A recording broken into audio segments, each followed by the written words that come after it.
Hello, Jen. Good to see you. Good to see you. Happy Pride. Celebrating here today. Okay, I'm just going to give you a quick overview of the week ahead. On Monday, the President will welcome Israeli President Rivlin to the White House. President Rivlin's visit will highlight the enduring partnership between the United States and Israel and the deep ties between our governments and our people. As President Rivlin approaches the end of his term, the visit will honor the dedication he has shown to strengthening the friendship between the two countries over the course of many years. On Tuesday, the President will travel to Southwest Wisconsin with Secretary of Agriculture Tom Vilsack to talk about growing agriculture and rural economies. On Wednesday, he will convene cabinet officials, governors from Western states, and private sector partners to discuss the devastating intersection of drought, heat, and wildfires in the western United States, and strengthening prevention, preparedness, and response efforts for this wildfire season, which is already outpacing last season alone. The 2020 wildfire season alone burned over 10 million acres across the United States, resulting in the loss of dozens of lives and tens of billions of dollars in economic damage. This meeting will focus on how the federal government can most effectively protect public safety and deliver assistance to our people in times of urgent need. And on Friday, the President will also deliver remarks on the June jobs report. Next week, even while all of this is going on, a busy week, the President will also continue to work and engage closely with members of Congress about moving his agenda forward, whether it's the bipartisan infrastructure agreement just announced yesterday or the budget reconciliation process that's also moving forward. And he will continue to on his work to protect the sacred right to vote. You'll hear from him next week on that. We're still finalizing the details, and he's been engaged in that work through his career, so you'll hear more from him on that next week. I'd also note, so I don't forget, today is Jerome's last day in the White House briefing room as a White House correspondent, so thank you to your service to the public over the last several years. All right, why don't we kick it off, Darlene? Thank you, Jen. Is the infrastructure agreement already stuck in a pothole? You worked hard on that. No, I didn't. I like it.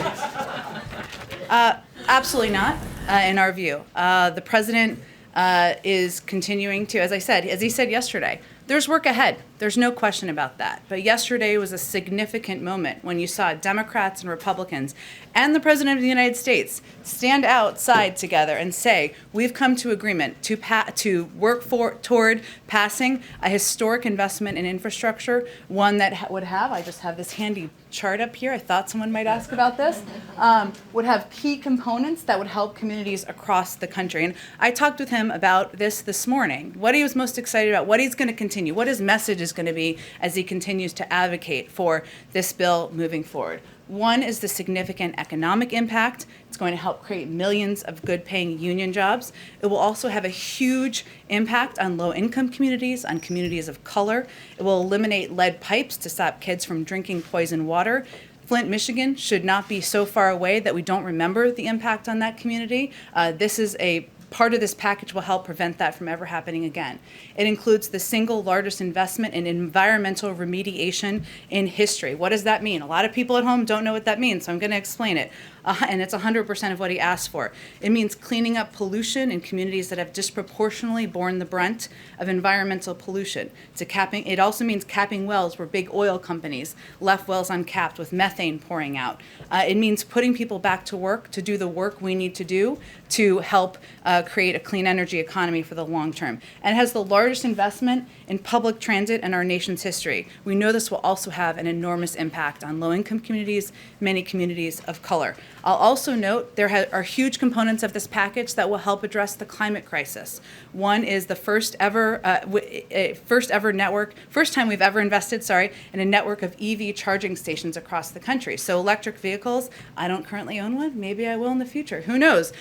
It will make it easier, there will be more charging stations so people can use them across the country. It will have the largest investment in history in a clean energy transmission grid, something that will also help us take a huge step forward. And this bill also will help us, and this is a piece he talked about yesterday, but he's particularly excited about, is make us more competitive in the world. And a specific example there is making sure we are building our battery industry here in the United States to compete globally. So that's the case he's making. He's going to continue to make. There's no question there's work ahead, and he's ready to roll up his sleeves and work like hell to get it done. But we're hearing from the Hill from a lot of senators that unhappiness over the president's decision to want to do both these packages at the same time, the pairing, moving them in tandem.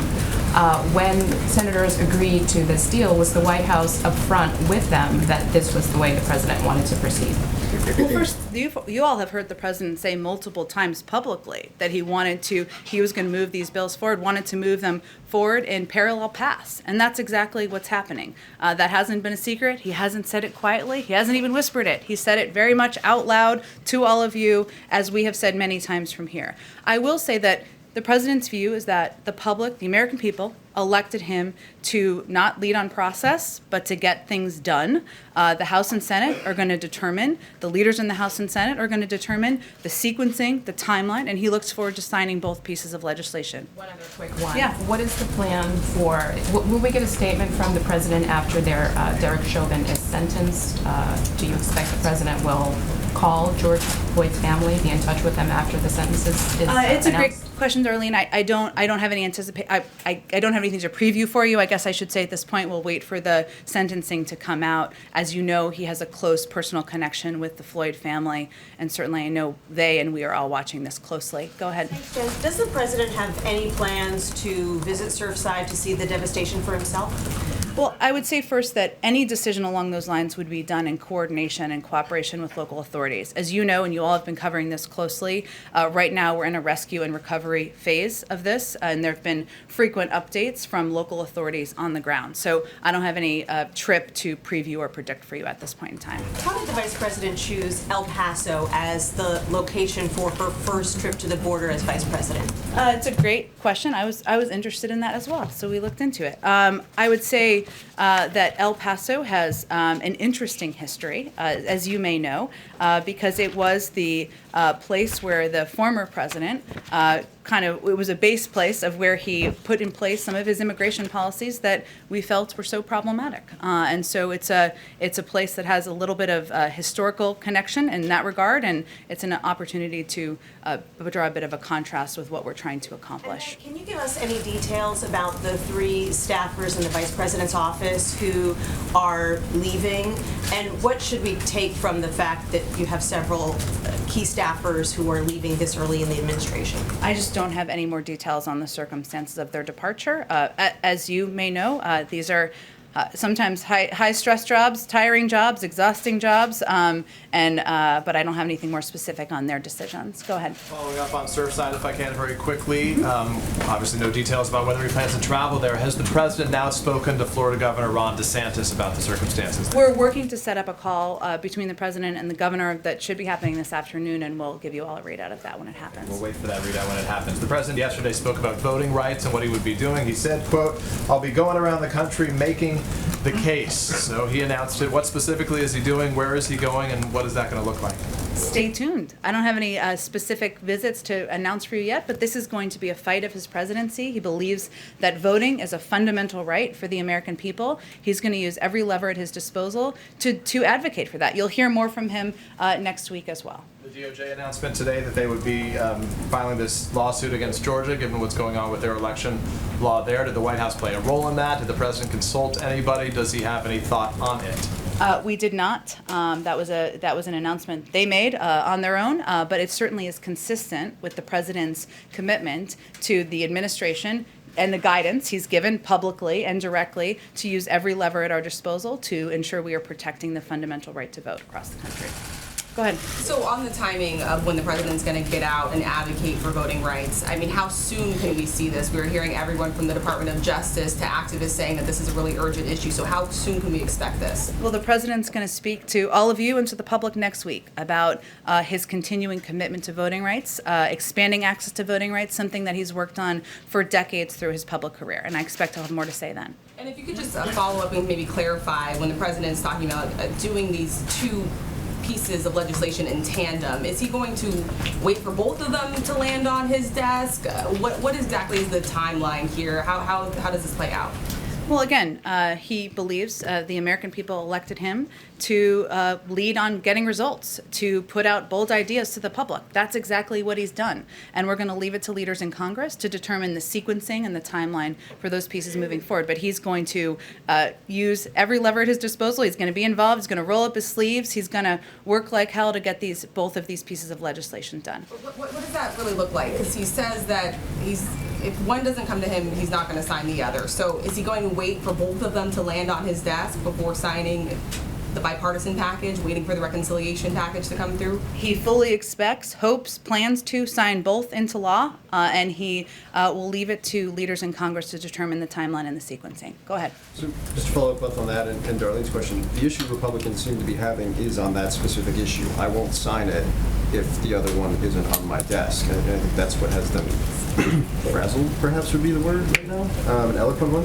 So digging in on that, if leadership decides to send you the bipartisan bill, but the reconciliation bill is not done yet, the president said yesterday, I won't sign it, and that is the White House position on it? Well, let me just take a step back here, because I think the American people are quite focused on how we're getting work done on their behalf, less focused on the mechanics of the process. Now, it is up to Republicans, many of whom are the ones who have conveyed that, I think, if I'm accurate here, to decide if they are going to vote against a historic investment in infrastructure that's going to rebuild roads and railways and bridges in their communities simply because they don't like the mechanics of the process. That's a pretty absurd argument for them to make. Good luck on the political front on that argument. So the president's going to continue to advocate, educate, convey to everyone directly why this needs to move forward. And he plans to stand exactly by the commitment he made yesterday to them, and he expects they'll do the same. And just two more quick ones. You guys just released a readout with a call with Senator Sinema. Yeah. He's one of the lead negotiators. In that readout, the president was reiterating pretty much all of the things he said when he was standing with the senators. Was there a need for the president to reassure Senator Sinema, or was that just a normal scheduled call? I think it's just a reflection of the president's commitment to stay very engaged. Yesterday was not the end. I know none of you thought that, but just to be clear, there's work ahead. Senator Sinema was an important leader and partner on this effort to get this bipartisan bill passed. He also reiterated in that call his desire and his commitment and interest in getting a reconciliation bill passed that has a lot of his key priorities, whether it's extending the child tax credit, making universal pre-K a reality, or community college a reality for kids across the country. So it's ongoing engagement. He's looking forward to signing both bills into law. Go ahead. Are Republicans expected to be so enamored with the idea of sending perhaps billions of dollars into the hinterland that they're going to be willing, you need 5 more Republicans obviously, that they're going to be willing to accept this 2-track approach and sort of look the other way when the express train comes through on the reconciliation idea? Are they, you're sounding as though you expect at least 5 more Republicans to be so enamored with the idea of sending out these billions of dollars to their constituencies, if you will. Sure. Well, that's exactly what they're doing. This bill would, again, be a historic investment in our nation's infrastructure, the largest investment in public transit in history, the largest since the founding of Amtrak. And as I've noted, it would expand broadband access. That's not exactly a partisan issue. It would rebuild roads and railways and bridges in people's communities, including Republicans. So yes, we fully expect the American people support this. We fully expect and hope we'll have the votes to get it forward. At least 5. Okay. Well, 5 stood there yesterday and announced their support for it. And it is now the job of the Democratic caucus and the Republican caucus to go back and make the case to their other colleagues. Exactly. Go ahead. Thank you, Jen. House Budget Committee Chairman John Yarmouth said he doesn't think it's realistic to fully pay for this broader reconciliation package that contains some of the president's other domestic priorities that you just laid out. Senator Manchin also said he doesn't think the country can take on that much more debt. So does the White House still believe that both the infrastructure compromise and this other reconciliation package need to be fully paid for? the president's proposed a number of ways to pay for these packages. Obviously, there was agreement already on the pay-fors for the infrastructure bipartisan deal, which was agreed to by the 5 Democrats and the 5 Republicans who stood outside with the president just yesterday. And the president also believes that raising the corporate rate back to where it was the first year of the George W. Bush administration, asking individuals, the top 1% of Americans, to pay more, to pay for these historic investments, to pay for an extension of the child tax credit, to make sure kids have access to universal pre-K, is something that we should do because it's the right policy. It will also it's also going to help move our country forward. One quick question on Afghanistan.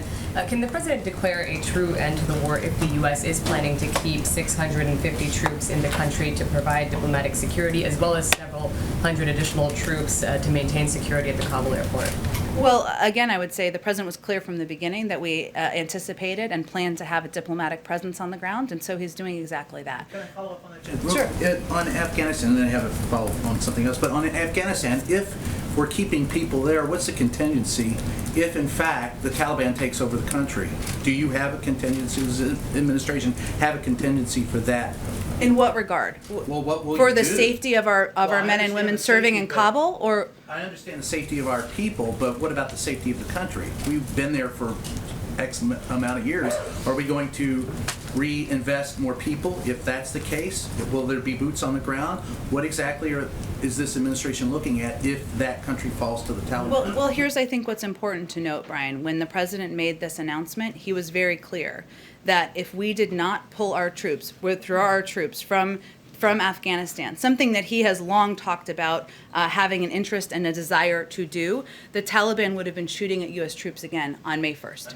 That's a decision he had to make as president. So the withdrawal deadline negotiated, because of the withdrawal deadline negotiated, I should say, by the prior administration. So his fundamental belief is that after 20 years, it's time to bring our troops home. We're doing that in a timely and orderly fashion, led by the Department of Defense. And we had to make sure we were taking steps. If we had left our troops there, they would be in harm's way. That was a step we had to take. And so if the Taliban takes over, what would we do?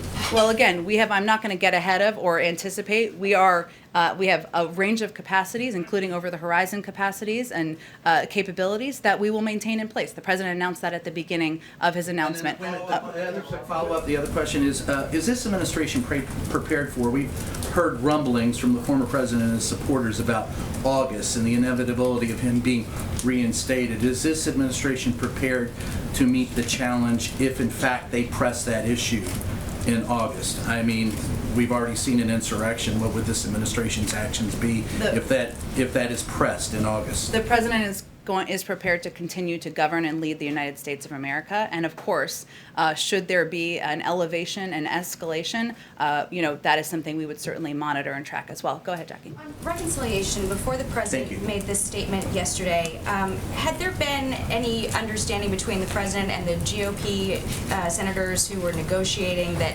these two deals would come in tandem? Had the Republican senators expressed an understanding to the president that that would happen? Well, Jackie, I think the point I was trying to make earlier is that it's something the president stated publicly many times, and certainly he was consistent with that case made privately, as were our negotiating team, that he anticipated these initiatives would move forward on dual track. And I would also note that when we say budget reconciliation, and just to make it like in human speak, what we're talking about here is a budget process that includes the American Families Plan, which is the president's idea he proposed. I don't think anyone expects that he was going to walk away from his own proposals. And the Republicans had expressed an level of understanding that would happen. I'm not going to I'll let them speak for themselves, but again, the president said this, as we did multiple times publicly. And on reconciliation, what are the red lines and the must-haves, and is the same team working with Congress, Psaki, Terrell, Deese, about the next steps in the reconciliation? Well, package? earlier this week, today's Friday, I think it was Wednesday, we did have a number of those individuals you mentioned, as well as Susan Rice was a part of the team, and there may have been one or two other people who went up to the Hill to talk about the budget reconciliation process. We're obviously at the early stages of that. There's a lot to discuss and negotiate, including among Democrats, so we'll let that proceed in the coming weeks. And then with the DOJ suing Georgia, is this the beginning of more lawsuits against similar efforts in other states? Has the White House expressed any concern areas as they take on voting rights and initiatives like that? I'll let the Attorney General and the Department of Justice speak to that and what their plans are. They probably won't preview them, I would expect. But I think it's just a reflection of the fact that the President has conveyed his priority is using every lever at his disposal to protect the fundamental right of people in this country to vote. Go ahead, What's your Steve. timeline for these two pieces of legislation? I don't have a new timeline to predict for you here, Steve. Again, Speaker Pelosi has been doing this a while. I don't know that there's anyone better, and we're going to work with her, Leader Schumer, and others to make sure we get these bills signed into law. On the Afghanistan meeting, is the president going to talk about a negotiated political settlement? Is that still possible in Afghanistan? A political path forward is certainly one that we continue to support. We have a negotiator, as you well know, who is monitoring and closely engaged in that process, and so that is certainly ongoing and will be a part of the agenda. Go ahead. Thank you. On Afghanistan, in terms of SIV applicants, Sure. The president said yesterday this would be a topic in the meeting today. Yeah. Can you provide clarity on what neutral locations these applicants will be moved towards? And then also, will that withdrawal include those who have already fled Afghanistan because of a fear of retaliation to places like Jordan or Egypt? Yeah, so let me give you information on where we are, and it's unfortunately not going to answer every single question. Some of this we're not going to be able to outline for security reasons. But we have identified a group of SIV applicants, special immigrant visa applicants, who have served as interpreters and translators, as well as other at-risk categories who have assisted us. They will be relocated to a location outside of Afghanistan before we complete our military drawdown by September. In order to complete the visa application process. So they will do it from another location. The additional details of that, I'm just not going to be able to speak to from here. Did you say a number, though, on I don't have a number to outline for you, and it's unlikely we will, because we are going to, those are the categories that we are prioritizing. I'd also note that these are individuals who are already in the SIV pipeline, and so we'd undertake any relocation in full compliance with U.S. law. And just a follow-up. I know I've asked about this a good amount, but from my colleagues as well. We Sure. reported yesterday that the administration would lift Title 42 in a phased approach this summer. Does this summer look likely? And here's a new addition to that question. What will be the administration's plan once that policy is lifted? Will it be centered on deterrence? Will it be prioritizing restoring the asylum system?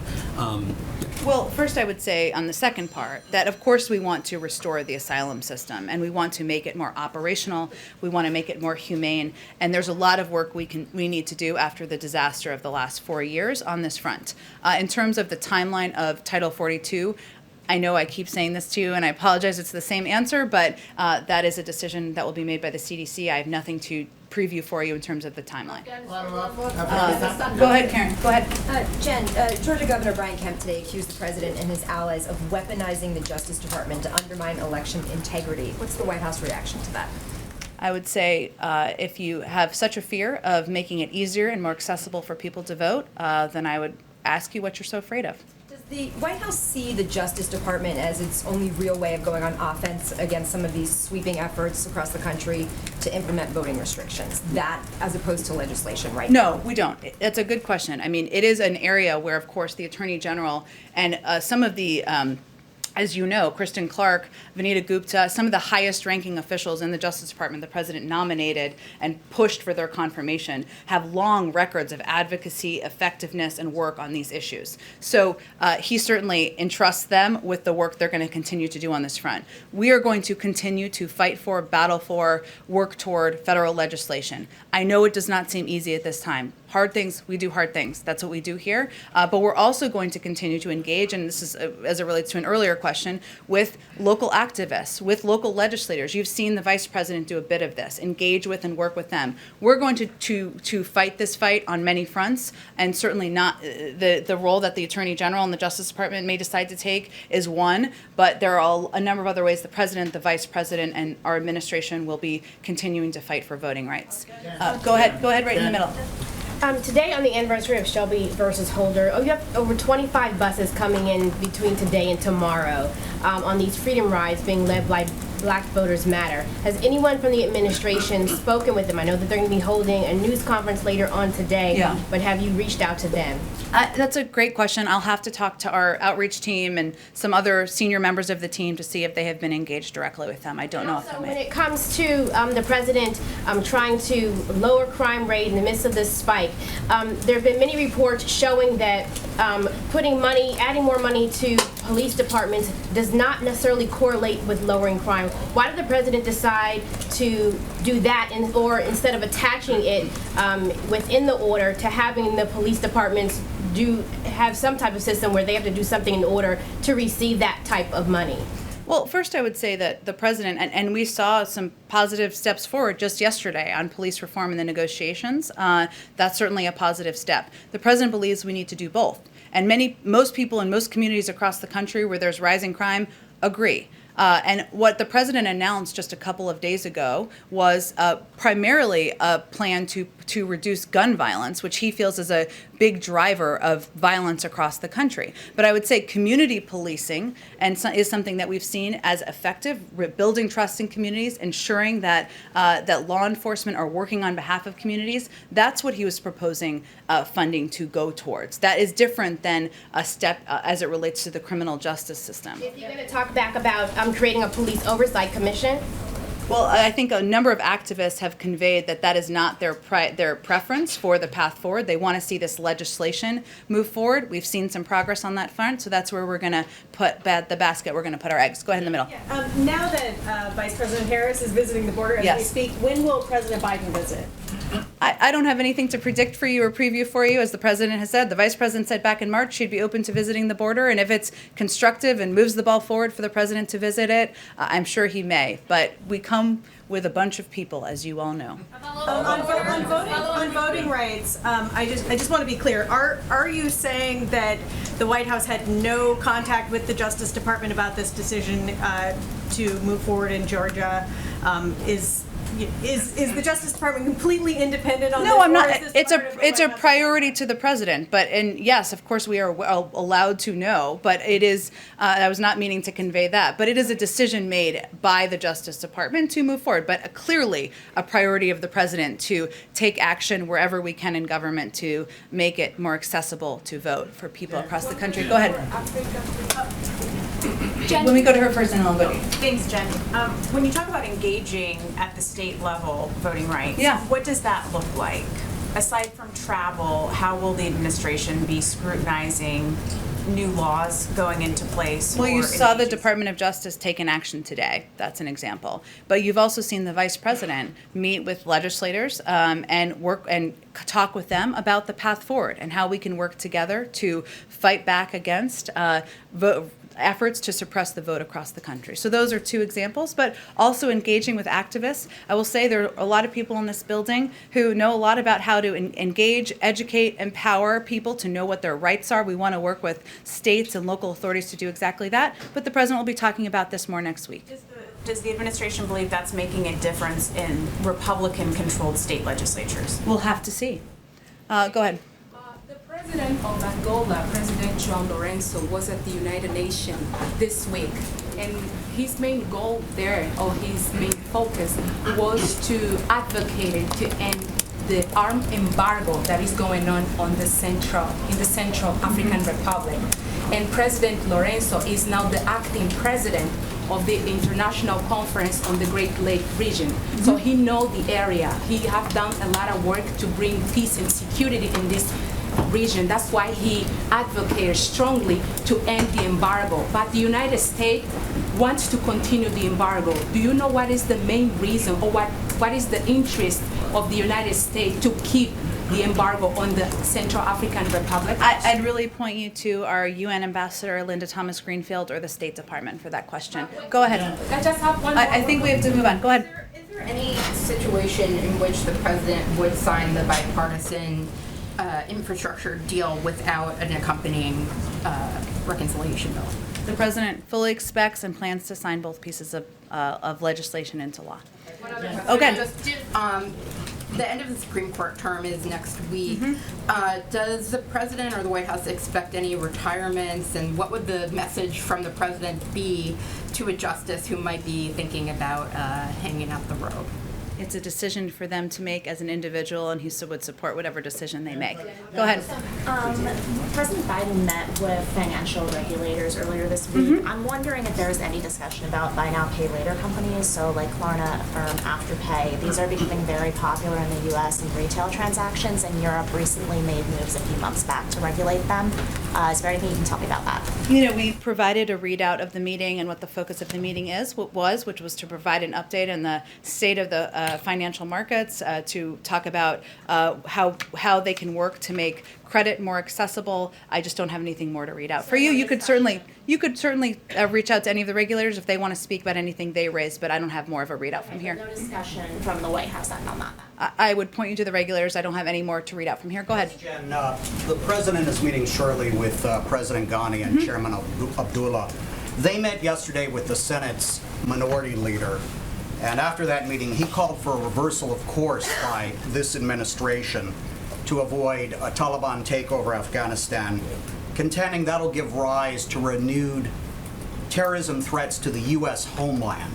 What is your response to Senator McConnell on that? I would first say it's important to take a step back and remember what we inherited. One, the lowest number of U.S. and partner forces in Afghanistan since the early days of the war. Two, an agreement between the United States and the Taliban to draw down all U.S. troops by May 1st, just 3 months after Inauguration Day, a very short timeline. And three, a military stalemate between the Taliban and Afghan forces. That's the hand we were dealt. The president made a decision, which is consistent with his view, that this was not a winnable war.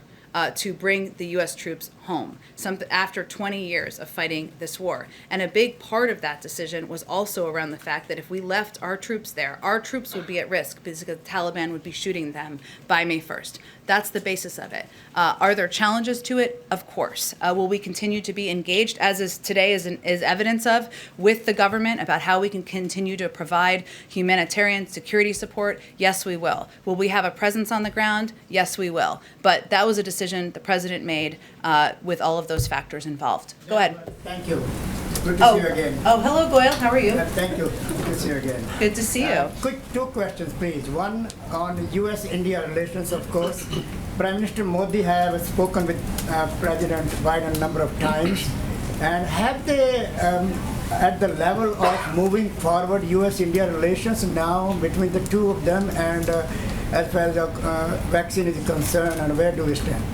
Well, I would say, Goyal, that India is an incredibly important partner to the United States in the region and globally, and we work with India on a range of issues, as you well know, economic, strategic, security, and the United States certainly took a range of steps as India was at the early stages of dealing with a rise in the pandemic to help provide a range of assistance, and we will continue to do that moving forward. Go ahead. I'm sorry, Goyal, we're going to run out of time, so I just want to get to as many people as possible. Go ahead. Sure. Texas Governor Greg Abbott released a statement saying that he would have preferred the vice president went to the Del Rio sector or the Rio Grande area. Any response to that? And secondly, was there any communication between the vice president's office that you can tell us about with the governor's office about a potential meeting?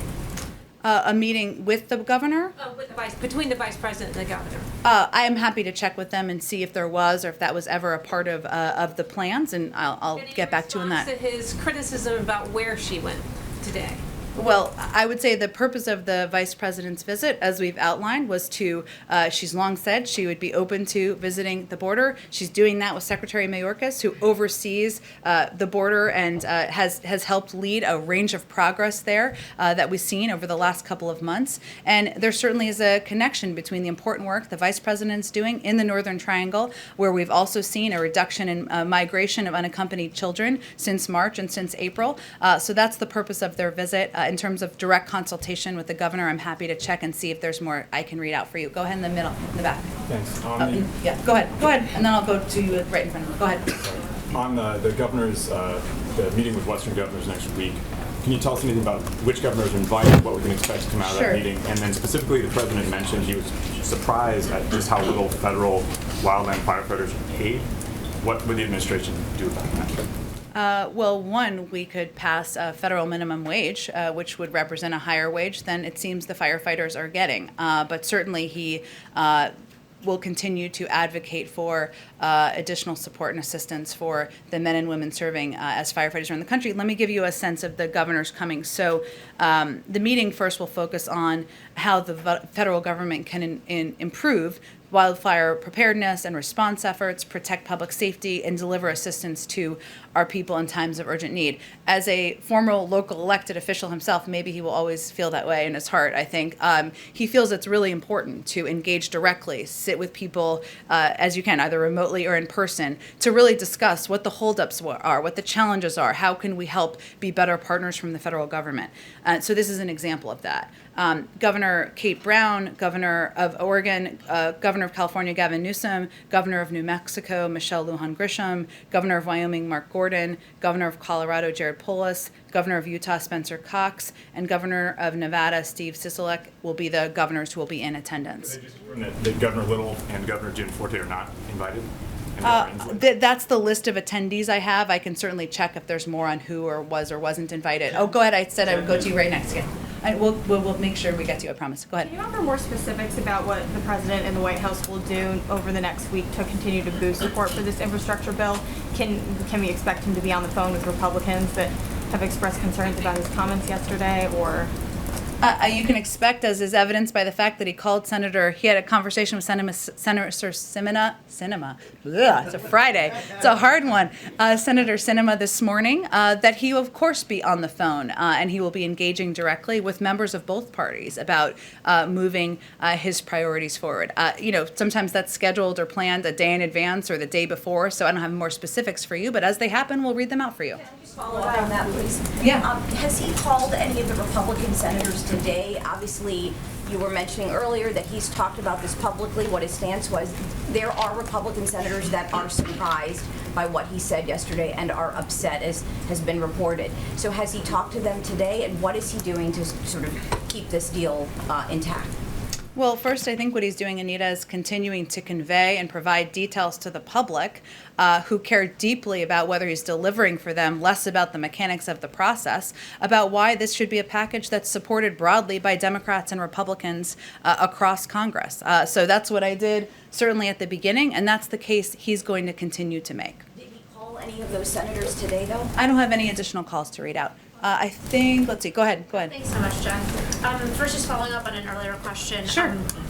With the special immigrant visa population from Afghanistan, does the United States plan to protect those translators and people who worked for Americans who have already fled Afghanistan and are in different countries currently? Well, there are individuals who are already in the SIV pipeline. I suppose some of them might not be. I can certainly might not be still there. I can certainly check and see if they've already departed Afghanistan, how that would apply. And then I have another question about the manatee population in Florida. They are dying. That was not on my bingo card today, but I'm happy to answer it. Okay. Well, the Wall Street Journal had a good article about them this week. They are dying at a record pace.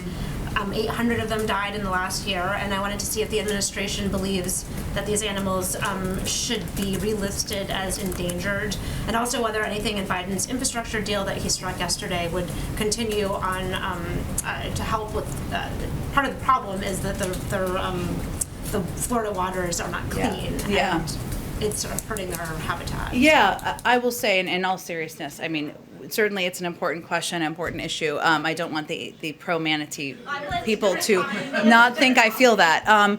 But I will say that, yes, there are components of his package. I mean, a part of this package, a big part of this package is a down payment on climate resilience, on ensuring that we are cleaning up some of the polluted areas in our country, something that is impacting a lot of communities proportionally more than others. So that is, I would have to check and sort of what that means for the Florida coast, I think you said, specifically there. In terms of relisting them, it's a great question. I just have to talk to the folks who would be more specific about that. Go ahead. Thank you.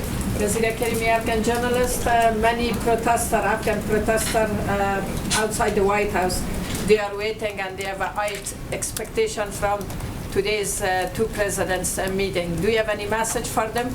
Because as soon as I leave here, I'll go to see them and get their opinion.